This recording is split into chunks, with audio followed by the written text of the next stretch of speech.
पर वो क्या होता है, पुनः अवशोषित होता है। कितने प्रकार का होता है, 3 प्रकार का, उच्च दैनिमान, निम्न दैनिमान और अदैनिमान। ग्लूकोज क्या है, ग्लूकोज क्या है, उच्च दैनिमान, क्योंकि ये पूर्णतः क्या हो जाता है, अवशोषित हो जाता है। वसीय अम्ल भी क्या है, उच्च दैनिमान, और एमिनो अम्ल भी क्या होता है, उच्च दैनिमान होता है। सोडियम क्लोराइड तथा जल निम्न में से कैसा है भाई, निम्न दैनिमान, क्योंकि अवशोषित तो होता है लेकिन पूर्णतः अवशोषित नहीं हो पाता है। लेकिन कुछ पदार्थ अपने पास में है, यूरिया, यूरिक एसिड और क्रिएटिनिन, इन तीनों को क्या कहा जाता है, अदैनिमान, क्योंकि इसका अधिकतम मान होने के बाद भी ये ऊतक नलिका के द्वारा पुनः अवशोषित नहीं हो सकते, इसलिए इसको अदैनिमान कहा जाता है। इन तीनों प्रकार के मानों के आधार पर इस ऊतक नलिका के अंदर जो फिल्ट्रेशन आता है उसका पुनः क्या हो जाता है, रीएब्जॉर्प्शन हो जाता है। फिर इसके बाद में जो पदार्थ बचता है वो किसके अंदर बदल जाता है, यूरिन के अंदर बदल जाता है, मूत्र के अंदर बदल जाता है। दिखानी है।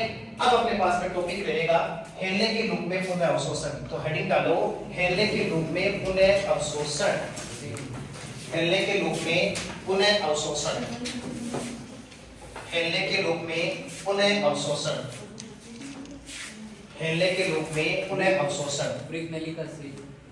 वृक्क नलिका से पुनः अवशोषित होता है, हेलने के रूप में पुनः अवशोषण, हेलने के रूप में पुनः अवशोषण।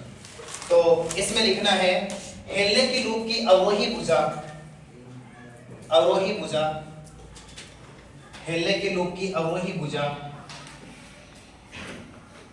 अवरोही भुजा किसकी बनी होती है, सल्की उपकला की या घनाकार उपकला की, सल्की उपकला की। वेरी नाइस, बहुत अच्छे, बहुत शानदार।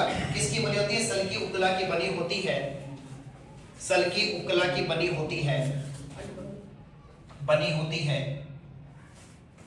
सल्की उपकला की बनी होती है, बनी होती है, जो जल के लिए पारगम्य, जल के लिए पारगम्य, जल के लिए पारगम्य तथा सोडियम क्लोराइड के लिए अपारगम्य। वेरी नाइस, बहुत अच्छी, अपारगम्य, अपारगम्य, अपारगम्य होती है, अपारगम्य होती है। ठीक है, नीचे तीर का निशान।